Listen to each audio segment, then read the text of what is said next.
అమ్మ, సర్వేశం ఏకాదశి అంటారు కదా! అసలు దాని విశిష్టత మరియు గొప్పతనం ఏంటమ్మా? చాలా మంచి ప్రశ్న. అది గూడా మనకి మార్గశిర మాసంలో రావటమే చాలా విశేషం. హ్మ్. తొందరలో ఉంది. సర్వేషాం ఏకాదశి అనగా సర్వము విశేషాలని మనం తెలుసుకోదగ్గ ముఖ్యమైన ఏకాదశి హ్మ్. అని పిలువబడుతుంది. ఎందుకు అంటే శ్రీకృష్ణ పరమాత్మ మనకి గీతోపదేశం చేసింది ఈ రోజునే భగవద్గీత మనకి అవతరించిన రోజు అని కూడా హ్మ్. అందుకే గీత పుట్టినరోజు అని కూడా పిలవటం జరుగుతుంది. హ్మ్. అనేక క్షేత్రాల్లో గాని, హ్మ్. కృష్ణ మందిరాల్లో గాని, ఇస్కాన్ టెంపుల్స్‌లో గాని హ్మ్. గీతా జయంతిగా దీన్ని అద్భుతంగా మనం చేసుకోవటం జరుగుతుంది. హ్మ్. ఎక్కడైనా మీరు, నేను హ్మ్. పుట్టిన వాళ్ళం మనం పుట్టినరోజులు చేసుకుంటాము. అవును. అలాగే భగవంతుళ్ళకి గూడా అంటే స్వామివార్లకి, రాముల వారికి గాని, కృష్ణయ్యకి గాని, హ్మ్. లేతే శివుడికి గాని, అమ్మవార్లకి గాని మనం పుట్టినరోజులు చేస్తాం. హ్మ్. అదే గదా! శ్రీరామనవమి, కృష్ణాష్టమి అవును. కదా! హ్మ్. కానీ ఒక పవిత్రమైన ఒక గ్రంథానికి హ్మ్. పవిత్రమైన గ్రంథం ఎలా అది అంటే ఏదైనా ఒక పుస్తకము అంటే హ్మ్. లిఖిస్తారు ఎవరైనా. హ్మ్. కవులు గాని, హ్మ్. రచయితలు గాని లిఖిస్తే ఒక పుస్తకం అవుతుంది రాత వల్ల.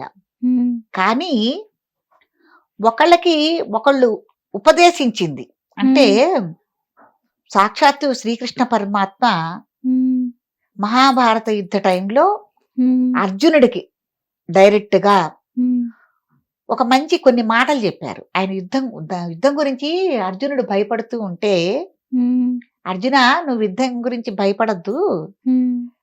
అనని చెప్పి ఆయనకొక ధైర్యాన్ని, హ్మ్. యుద్ధం అనేది ఏ టైంలో మనం చెయ్యాలి, ఏ టైంలో చేయకూడదు, హ్మ్. యుద్ధ నీతి అనేసరికి అవతల వాళ్ళు మనకి బంధువులా, లేతే స్నేహితులా, హ్మ్. ఎవరనేది గూడా మనం చూడకూడదు. ఈ హ్మ్. మొదలైన విషయాలన్నీ హ్మ్. చెప్పిన ఒక సంఘటననమాట. హ్మ్.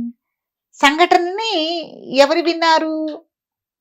ఎవరు చేశారు అక్కడ? ఆ టైంలో యుద్ధకాలం టైంలో ఎవరు విన్నారు? హ్మ్. విన్నవాళ్ళు చెప్పటం వల్ల ఎవరికీ ధృతరాష్ట్రుడికి చెప్పటం వల్ల హ్మ్. అది క్రమేపీ ఒక హ్మ్. భగవద్గీతగా ఒకళ్ళు రచించారు. హ్మ్. ఒక ఒక ఉపదేశం చెప్పటం, రాయటం గాదు. ఒక ఉపదేశం ఒక గా వ్రాత పుస్తకంగా మారింది. హ్మ్. కొంతమంది రాయటం వల్ల. హ్మ్. దానికొక పుట్టినరోజు చేసుకోవటం అనేది గొప్పతనం ఎక్కడైనా గూడా. ఒక గ్రంథానికి పుట్టినరోజు చేసుకోవటం. అంటే గీత అనేది ఒక పుస్తకానికి హ్మ్. పుట్టినరోజు చూసుకోవటం. అది ఉద్భవించింది గాబట్టి అనని. హ్మ్. చాలామంది ఆ గీతని భగవద్గీతను పక్కన పెట్టి ఈ రోజున కాస్త పసుపు, కుంకంతోనో, అక్షంతలతోనో లేకపోతే పువ్వులతోనో పూజ చేసుకుంటూ ఉంటారు. హ్మ్. గీతా జయంతిగా మనం అద్భుతంగా హ్మ్. ప్రముఖ దేవాలయాల్లో దీన్ని చేసుకోవటం జరుగుతుందనమాట. శ్రీ మహావిష్ణువుని కొలుచుకుంటూ, హ్మ్. గీతా జయంతిగా చేసుకుంటూ, భగవద్గీతను పూజించుకుంటూ, హ్మ్. అట్లాగే హ్మ్. శ్రీకృష్ణ పరమాత్మను పూజించుకుంటూ, ఈ హ్మ్. సర్వేషాం ఏకాదశిని మనం చేసుకోవటం అనేది జరుగుతుంది. హ్మ్. మనకి ఈ కార్తీక మాసంలో అమావాస్య వెళ్ళగానే హ్మ్. శుద్ధ ఏకాదశిని మనం గీతా జయంతిగా చేసుకోవటం జరుగుతుంది. హ్మ్. అసలు ఈ భగవద్గీతలో శ్రీకృష్ణుడు ఏం చెప్పారమ్మా? అయ్యో! హ్మ్. తెలుసుకున్న వారికి తెలుసుకున్నంత, హ్మ్. దాన్ని ఉపదేశంగా పొందిన వాళ్ళకి పొందినంత, హ్మ్. ఏం చెప్పారంటే మనోనిబ్బరంతో నువ్వెలా ఉండాలి? ఎలా ధైర్యంగా నిలబడాలి? హ్మ్. యుద్ధ నీతి ఏమిటి? హ్మ్. యుద్ధం ఎప్పుడెప్పుడు ఏ టైంలో చేయాలి? హ్మ్. యుద్ధంలోంచి నువ్వు పారిపోవచ్చా? పారిపోకూడదా? హ్మ్. ఏమ్మా? హ్మ్. కష్టాలనేవి ఎలా ఎదుర్కోవాలి? హ్మ్. ఇవన్నీ ప్రతిదీ అన్నమాట. అంటే హ్మ్. అప్పుడు ఆ టైంలోనే కాకుండా హ్మ్. మన లోకం అనేది ఈ ప్రపంచం అనేది కొన్ని యుగాలుగా కొనసాగుతూ ఉంటుంది. హ్మ్. యుగంలో యుగ ధర్మాలేమిటి? హ్మ్. ఏవి ఆచరించుకోకూడదు? ఏం ఆచరించాలి? హ్మ్. అసలు దిక్కు మొక్కు లేదు ఎవరికీ. హ్మ్. వాళ్ళు అలమటిస్తూ ఉంటారు. ఆ టైంలో ఎవరు మనకి దారి? హ్మ్. అన్నప్పుడు అలాంటి వాళ్ళకి గూడా ఆ టైంలో గూడా నేనున్నాను, నేనొస్తాను. హ్మ్. భగవంతుడనేవాడు శంకు చక్రాలు ధరించి ఆ రూపంలోనే మనకి వస్తారు అని కాదు. హ్మ్. మానవ రూపంగా గూడా నేనొస్తాను. హ్మ్. మీ కష్టకాల టైంలో మిమ్మల్ని ఆదుకుంటాను. హ్మ్. తర్వాత మనిషి చావు పుట్టుకల గురించి గూడా బాధపడాల్సిన అవసరం లేదు. హ్మ్. పుట్టించేది నేనే, చంపేది నేనే. హ్మ్. ఇదంతా ఇక్కడ తాత్కాలికమే. మనం ఏది సంపాదించుకున్నా గూడా డబ్బు, హ్మ్. నగలు, లేతే బంధువులు గాని, హ్మ్. మనకు కడుపున పుట్టిన వాళ్ళు గాని, ఇవన్నీ ఉంటాయి గదమ్మా! ప్రేమలు, అవును. ఆప్యాయతలు ఇవన్నీ. హ్మ్. ఇవన్నీ గూడా తాత్కాలికమే. ఇవన్నీ మనతో ఏమి రావు. అన్నీ హ్మ్. మనం ఇక్కడ వదిలిపెట్టి పోవలసిందే హ్మ్. అనని ఒక జ్ఞానాన్ని ప్రబోధించి, హ్మ్. ఒక మేలుకొలుపు గూడా ఉంటుంది దీంట్లో. హ్మ్. తర్వాత ఏం చెప్పారంటే, మీ హ్మ్. మనసుని గాని, బుద్ధిని గాని నా మీద ఉంచితే హ్మ్. మీకు అన్నీ మనశ్శాంతి లభిస్తుంది. హ్మ్. నన్ను మీరు చూడాలనుకున్నారనుకోండి, సాక్షాత్తు పరమాత్మని మీరు చూడాలనుకున్నారు. హ్మ్. అప్పుడేం చేయాలి మీరు? మీ మనసుని, బుద్ధిని నా మీద లగ్నం చేయండి. హ్మ్. చేయగలిగితే గనక మీరు నన్ను చూస్తారు అని కూడా స్వామి చెప్పటం జరిగిందమ్మా. హ్మ్. ఎందుకు ఆయనంత ఇదిగా మనకి చెప్పగలిగారు అనంటే, హ్మ్. స్వామి పుట్టినప్పటి నుంచి, హ్మ్. శ్రీకృష్ణుల వారు పుట్టినప్పటి నుంచి కూడా హ్మ్. ఆయన చివరి దశ దాకా ఏ రోజునన్నా ఆయన సుఖపడ్డారా అన్నది మనకి ఎక్కడా కనిపించలా పాపం. హ్మ్. ఎందుకంటే ఆయనకి శ్రీకృష్ణుడి యొక్క జన్మే మనకి ఒక ధైర్యంగా, ఒక ప్రబోధంగా ఉంటుంది. ఎవరైనా కష్టకాలంలో హ్మ్. కష్టంలో మనం ఉన్నప్పుడు హ్మ్. సాక్షాత్తు పరమాత్మే హ్మ్. ఇన్ని కష్టాలన్నీ ఆయన బయటపడుతూ భూమి మీదకొచ్చారు. హ్మ్. అట్ట తట్టుకొని నిలబడ్డారు అని. ఎందుకంటే ఆయన జన్మ చూడండి జైల్లో. హ్మ్. మళ్ళీ పుట్టారా? జైల్లో పుట్టారా? హ్మ్. ఆయనకి ఎవరు సాక్షాత్తు ఆయనకి శత్రువెవరు? మేనమామే. హ్మ్. హ్మ్. తల్లిదండ్రిని బంధించుంచారు. హ్మ్. మేనమామే శత్రువు. హ్మ్. స్వయంగా తన తల్లికి తోడబుట్టిన వాడే శత్రువు. హ్మ్. జైల్లో పుట్టారు. పోనీ హ్మ్. అట్ట పుట్టిన ఆయన తల్లిదండ్రి దగ్గర పెరిగారా? పెరగలేదు. హ్మ్. మళ్ళీ ఆయన్ని తీసుకెళ్ళి యశోద దగ్గర పెంచడం అనేది జరిగింది. హ్మ్. పోనీ పెంచారు. ఆవిడ గారాబంగా పెంచుకుంది. హ్మ్. పోనీ ఆయన దగ్గర ఉన్నారు ఆవిడ దగ్గర ఉన్నారా? లేరు. మళ్ళీ హ్మ్. కొంత వయసొచ్చిన తర్వాత మళ్ళీ కన్నతల్లి దగ్గరికొచ్చారు. హ్మ్. కన్నతల్లి దగ్గరికొచ్చిన తర్వాత పెరిగి పెద్దవాళ్ళయ్యారు. హ్మ్. అక్కడ మళ్ళీ కంసుడిని సంహరించవలసొచ్చింది మేనమామని. హ్మ్. మళ్ళీ అదొక అపకీర్తి. హ్మ్. మేనమామనే చంపాడు హ్మ్. శ్రీకృష్ణుడు. హ్మ్. కాబట్టి ఆయన రోహిణీ నక్షత్రంలో జననం పొందాడు గాబట్టి, హ్మ్. రోహిణీ నక్షత్రంలో పిల్లలు మళ్ళీ భూమి మీద ఎవరు పుట్టినా గూడా హ్మ్. వాళ్ళకి మళ్ళీ మేనమామ గండం అనని మళ్ళీ ఒక అపకీర్తిని మళ్ళీ అక్కడ ఆపాదించారు మనందరికీను. హ్మ్. కాబట్టి అట్లా అయిన తర్వాత మళ్ళీ రుక్మిణీదేవి కళ్యాణం విషయంలో గూడా హ్మ్. వివాహం కుదిరిన పిల్లని మళ్ళీ ఎత్తుకుపోయాడు. హ్మ్. ఎత్తుకుపోయి పెళ్లి చేసుకున్నాడని అదొకటి. హ్మ్. తర్వాత శమంతకమణి నిందపడి అదొకటి. హ్మ్. తర్వాత యుద్ధంలో గూడా పాండవుల పక్షమే ఉన్నాడు. కౌరవుల పక్షంలో లేడు అనేది అదొకటి. హ్మ్. రకరకాలుగా అమ్మా ఆయన జీవితంలో ఆయన పడ్డ బాధలు, కష్టాలు హ్మ్. అన్నీ హ్మ్. ఇంత జరిగిన తర్వాత పరమాత్మ తను ఎన్నో మహిమలు చూపిచ్చాడు. ఎంత హ్మ్. రాక్షసుల వధలు చేశాడు. మరి గోకులంలో కాళింది అనే సర్పమొచ్చి వీళ్ళ అదే దాంట్లో ఉన్న గోవుల్ని గాని, ఏవైనా గూడా బాధిస్తున్నప్పుడు కాళీ మర్దనం చేసి, హ్మ్. అలా చేసి ఆయన మహిమలు ఎన్నో చూపిచ్చినా కూడా చివరి దశలో, హ్మ్. అవసాన దశలో మనకేం చెప్పారంటే, హ్మ్. "అన్నీ మిథ్యే" అని చెప్పి ఎంతమందున్నా, ఎంత బలగమున్నా హ్మ్. కర్మ ప్రాప్తం అనేది మనకి ఎలా ఉంటుందో, హ్మ్. ఎవరు చేసిన కర్మ వాళ్ళు అనుభవించక తప్పదు. హ్మ్. ఇదివరకు అనేవాళ్ళు. ఏ జన్మలో చేసుకున్న పాపమో హ్మ్. మనం ఈ జన్మలో అనుభవిస్తున్నాము. అవును. ఏ జన్మలో చేసుకున్న పుణ్యమో ఈ జన్మలో మనం సురక్షితంగా ఉండి సిరి సంపదలతో ఉన్నాం, మంచిగా ఉన్నాం అని మనం అనుకుంటూ ఉంటాం. కానీ హ్మ్. ఎవరు చేసుకున్న కర్మ వాళ్ళు అనుభవించక తప్పదు. ఇప్పుడు చేసుకున్న విధానంలో ఈ కలియుగంలో వెంటనే కరెంట్ షాకుల్ని ఎప్పటికప్పటికే అనుభవిస్తున్నారు. హ్మ్. కాబట్టి పాపపుణ్యాల ఫలితాలనేవి గూడా ఇలా ఉంటాయి హ్మ్. అనని ఏ యుగంలోనో రామాయణంలో ఆయన శ్రీ మహావిష్ణువుగా ఉన్నప్పుడు హ్మ్. ఏదో చేసిన పొరపాటుకు గాని, దేనికైనా గూడా హ్మ్. కృష్ణావతారంలో ఈ ద్వాపర యుగంలో ఈ రకంగా ఉంది దానికొక పనిష్మెంట్ అనేది. హ్మ్. కాబట్టి ఎవరికైనా ఇది తప్పదు హ్మ్. అనని చెప్పి సాక్షాత్తు తను అనుభవిస్తూ అది గూడా మాయే లీల. హ్మ్. అనుభవిస్తూ మనకు గూడా ఒక ప్రబోధాన్నిచ్చి అట్ట ఇవ్వటమే కాకుండా గీతలో గూడా మనకి కొంత ప్రబోధాన్నిచ్చి హ్మ్. ఇలా బతకండి, ఇలా ఉంటాయి. హ్మ్. దీంట్లో జాగ్రత్తలు తీసుకోండి మీరు. హ్మ్. ఏది చేస్తే మంచి, ఏది చేయకూడదు. హ్మ్. ఏది చేస్తే చెడు. ఇవన్నీ మీరు చూసుకొని మీ హ్మ్. జీవితాలు మీరు చక్కగా సరిదిద్దుకోండి అని చెప్పారు. హ్మ్. చివరికి స్వామి అరణ్యంలో కాలం చేసినప్పుడు బోయేవాడు బొటనవేలికి బాణం వేసినప్పుడు హ్మ్. శ్రీకృష్ణుల వారి నిర్యాణం అనేది అలా జరిగింది. హ్మ్. జరిగినప్పుడమ్మా స్వామి కాలం చేశారన్నది గూడా చూడలేదు కొన్ని రోజుల వరకు. చూడక ఎవరు రాను గూడా రాలా. హ్మ్. అప్పుడు మనకి కరోనా లాంటి విపత్తులొచ్చినప్పుడు గూడా చూసారండి హాస్పిటల్‌లో అవును. జాయిన్ అయినప్పుడు కనీసం మన బంధువులు తన తల్లే కానీ, తోడబుట్టిన వాడే గానీ, మన కడుపున పుట్టిన బిడ్డలే గానీ, హ్మ్. ఆ కరోనా విపత్తొచ్చినప్పుడు ఒకళ్ళ మొహాలు ఒకళ్ళు చూసుకోలేదు, మాట్లాడుకోలేదు. అవును. అట్నుంచి అటు హాస్పిటల్‌కి తీసుకెళ్తే ఈ రోజుకి కూడా వాళ్ళు బతికున్నారో, బతికలేరో గూడా తెలీదు తెలుసా తెలీదు. అండి? ఇట్టాంటి విపత్తులు గూడా ప్రపంచానికి కొన్ని కొన్ని సార్లు మనకు వస్తూ ఉంటాయి. ఆ హ్మ్. టైంలో గూడా ధైర్యంగా ఎలా ఉండాలి అనని హ్మ్. చెప్పి గొప్ప ప్రబోధ మనకి ఆత్మ నిగ్రహాన్ని, ధైర్యాన్ని, హ్మ్. మనిషి మనుగడ ఎలా ఉండాలి, ఎలా సరిదిద్దుకోవాలి, హ్మ్. ఎలా మాట్లాడొచ్చు, ఎలా మాట్లాడకూడదు. హ్మ్. ఇట్లా రకరకాలుగా అన్నమాట. మీరు ఎంత నేర్చుకుంటే అంత హ్మ్. దీంట్లో రావటం జరిగింది. హ్మ్. దాన్నే మనం ఈ సర్వయేషాం ఏకాదశిగా మనం హ్మ్. చేయటం హ్మ్. జరుపుకోవటము, గీతా జయంతిగా జరుపుకోవటము, శ్రీ మహావిష్ణువుని యొక్క ఆరాధన చేసుకోవటము. హ్మ్. దీని ద్వారా కృష్ణయ్యని గూడా ఒకసారి మనం స్మరించుకుని హ్మ్. చేసుకోవటము. ఇట్టాంటివన్నీ మనం ఈ ఏకాదశి రోజున చేసుకోవటం జరుగుతుంది. అమ్మ అసలు భగవద్గీత ఎవరైనా చదవచ్చా? ఏ సమయంలో అయినా? అసలు చదవడానికి ఏమైనా విధి విధానాలంటూ ఏమైనా ఉంటుందా?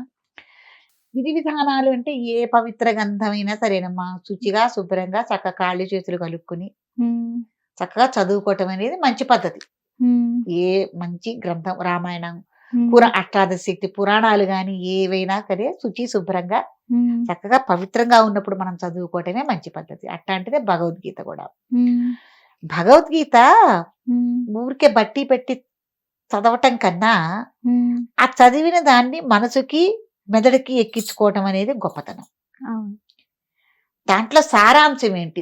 ఇప్పుడు అన్నం తింటున్నాం గదా! హ్మ్. కూరలు అన్నీ కలుపుకొని మనం అన్నం తింటున్నాం. హ్మ్. ఆ అన్నం మనం తినటం వల్ల ఏమవుతుంది? ఒక సారాంశం మనకి రక్త రూపంగా గాని, ఏదన్నా గాని సారాంశం అంటే బలమే గదా! హ్మ్. అది మనకి శరీరానికొస్తోంది. హ్మ్. అలాగే భగవద్గీత చదవటం వల్ల గూడా ఒక సారాంశం, హ్మ్. ఒక బలం ఉంది. హ్మ్. ఆ బలాన్ని రిసీవ్ చేసుకోవాలి. హ్మ్. దాన్ని అర్థం చేసుకోవాలి. ఉపయోగించుకోవాలి మనం. హ్మ్. ఏది మంచి, ఏది చెడు హ్మ్. అని మనం దాన్ని విభజించుకొని, హ్మ్. మనం ఎంతవరకు దాన్ని ఆచరించుకుంటున్నాం? హ్మ్. ఎంతవరకు గీతా మార్గంలో మనం నడుస్తున్నాం? హ్మ్. ఇది మనం ఆలోచించుకోవాలి. మీకో హ్మ్. మాట చెప్పనా అండి? చాలామంది హ్మ్.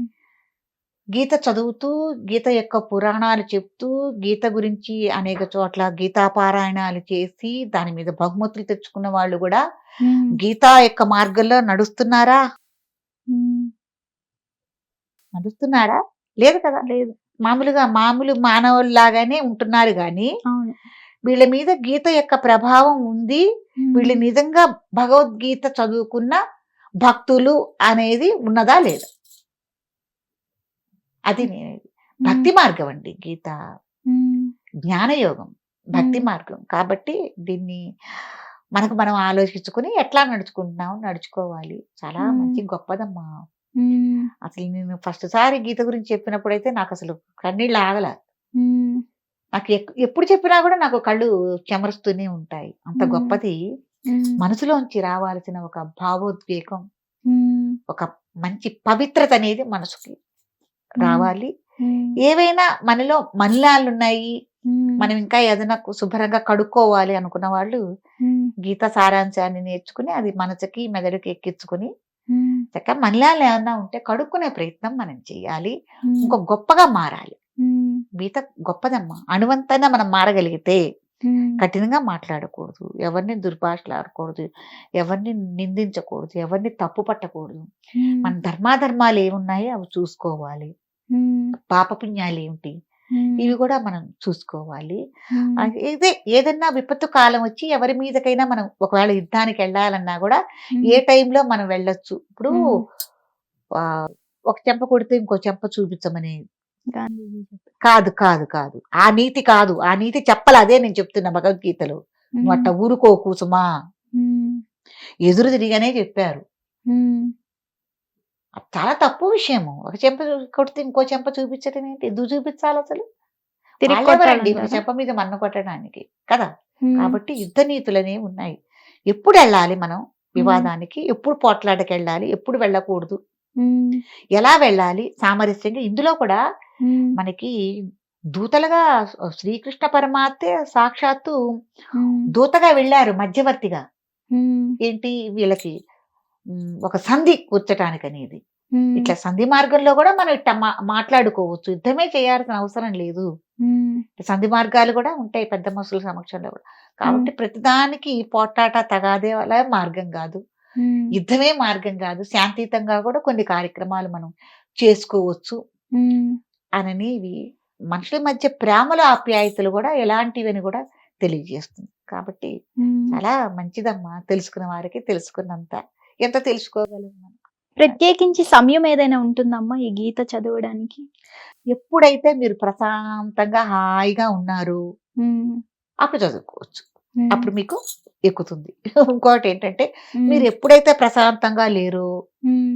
ఎప్పుడైతే మీ మనసు అలజడిగా ఉందో, హ్మ్. లేతే ఒక కోపంలో ఉన్నారో, హ్మ్. లేతే ఏదైనా తొందరపాటు నిర్ణయాల్లో ఉన్నారో, ఈ హ్మ్. టైంలో గూడా తప్పకుండా మీరు భగవద్గీతని చదివితే తీసుకోండి. ప్రశాంతత వస్తది. తీసుకోండి. హ్మ్. చదువుతూ హ్మ్. మీరెవరైనా మన ఘంటసాల గారు గాని ఎవరైనా గానం చేసింది ఉంది. హ్మ్. గీతని పూర్తిగా తెలుగు తాత్పర్యంతో ఉన్న గ్రంథాలు గూడా ఉన్నాయి హ్మ్. మనకి. హ్మ్. అవి తీసుకొని చక్కగా ప్రశాంతంగా హాయిగా వినటం వల్ల హ్మ్. తాత్పర్యంతో, అర్థంతో ఊరికే హ్మ్. నేను శ్లోకాలు చదవమంటలేను. హ్మ్. 700 శ్లోకాలు, హ్మ్. 18 అధ్యాయాలు. హ్మ్. మీకు ఏం కావాలో హ్మ్. ఏ టైంకి అది తీసుకోండి. హ్మ్. అది తీసుకొని మీరు చేయటం వల్ల మీరు కూల్ అవుతారు. హ్మ్. ఏ పనైనా ఇప్పుడు మనం చెయ్యాలా? వద్దా? వీళ్ళ హ్మ్. మీద మనం పోట్లాడకెళ్ళాలా? అక్కర్లేదా? ఎంతవరకు అవసరం? హ్మ్. లేదు దీన్ని మనం ఎంతవరకు ఖండించుకోవాలి ఈ విషయాన్ని అన్న హ్మ్. విషయాన్ని కూడా అట్లా చేసుకోవచ్చు. మీరు ప్రశాంతంగా ఉన్నప్పుడు చదువుకోండి. హ్మ్. లేదు అలజడిగా ఉన్నప్పుడు కూడా చదువుకోండి. ఇది హ్మ్. 2 రకాలుగా మీకు ఉపయోగపడేది. అమ్మ కొంతమంది చనిపోయినప్పుడు అక్కడ భగవద్గీత తీసుకొని వెళ్లి పెడతారు గదా! అట్లా పెట్టొచ్చంటారా? అది మన దౌర్భాగ్యం అనుకోవచ్చు. హ్మ్. ఎందుకు పెడతారు అనేది వాళ్ళ మనస్తత్వాన్ని మనం వదిలేయొచ్చు. హ్మ్. అట్లా పెట్టడం అనేది ఎంతవరకు మంచిది? హ్మ్. చనిపోయిన వాళ్ళు వినలేరు. హ్మ్. ఏవండీ? అవును. ఈ ఉన్నవాళ్ళు ఈ హడావుడిలో ఉంటారు. హ్మ్. ఆ టైంలో పెట్టడం వల్ల ఎవరికేం ప్రయోజనం? హ్మ్. పోనీ ఆ గీత సారాంశం ఆ రోజు అక్కడ పెట్టారు. హ్మ్. చనిపోయిన మనిషి సారాంశాన్ని విని సరిదిద్దుకునే అవకాశం తనకుందా? ఎలాగో గతించిపోయాడు. హ్మ్. కదా! హ్మ్. మిగతా వాళ్ళు సుమా ఈ జీవి ఇంతే ఉన్నంత కాలం ఇక్కడే ఈ నాటకం, ఈ బొమ్మ చేసింది. హ్మ్. కాబట్టి మీరైనా సరిదిద్దుకోండని వీళ్ళేమన్నా ఆ టైంలో వినే అంత సావకాశంలో ఉంటారా? హ్మ్. కాబట్టి ఆ టైంలో పెట్టడం వల్ల ఎంతవరకు ప్రయోజనం? హ్మ్. చనిపోయిన మనిషి విని ఆచరించుకోలేడు. అవును. దానిదయిపోయింది. హ్మ్. వీళ్ళు ఈ హడావుడిలో ఉంటారు. హ్మ్. తర్వాత పెట్టుకోండి. వినండి. హ్మ్. గతించిపోయారు మనవాళ్ళు. ఇక మనమేం తెలుసుకోవాలన్నది హ్మ్. తెలుసుకొని మీరు తర్వాత వింటం అనేది మంచి పద్ధతి. హ్మ్. ఇప్పుడు చాలా మందికి భగవద్గీత చదివే సమయం లేక వినొచ్చంటారమ్మా? అయ్యో! తప్పకుండా అండి. హ్మ్. ఇప్పుడు హ్మ్. సమయం లేకపోవచ్చు. మనం ఏదన్నా కూర్చొని చదవాలి పఠనం అంటే. కదా! హ్మ్. హ్మ్. కాబట్టి ఏదన్నా మనం పని చేసుకుంటూ, హ్మ్. చక్కగా అంట్లు తోముకుంటూ గాని, ఊడ్చుకుంటూ గాని, వాకిట్లో ముగ్గేసుకుంటే గాని, హ్మ్. లేకపోతే ఏదైనా ప్రయాణాల్లో ఉంటాం. హ్మ్. ప్రయాణంలో మనకు చాలా టైం వేస్ట్ అవును. అవుతుంది. ఆ టైంలో గాని చక్కగా ఇప్పుడు సెల్ ఫోన్‌లు ఉన్నాయి కదమ్మా మనం. హ్మ్. చక్కగా, హ్మ్. చక్కగా ఆలకించండి.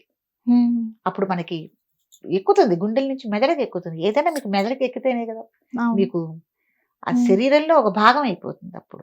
కదా! హ్మ్. అవును. కాబట్టి చాలా మంచి పద్ధతమ్మా. అమ్మ చాలా మంది భగవద్గీతని షెల్ఫ్‌లకే పరిమితం చేస్తారు గానీ బయటకి తీయరసలు. అలా ఉంచొచ్చంటారా? అంటే పాపం ఎందుకు కొనుక్కుంటారో తెలీదు. హ్మ్. కొనుక్కోకపోయినా గూడా కొంతమంది ఏం చేస్తారంటే పుస్తక దానం జెయ్యాలి. హ్మ్.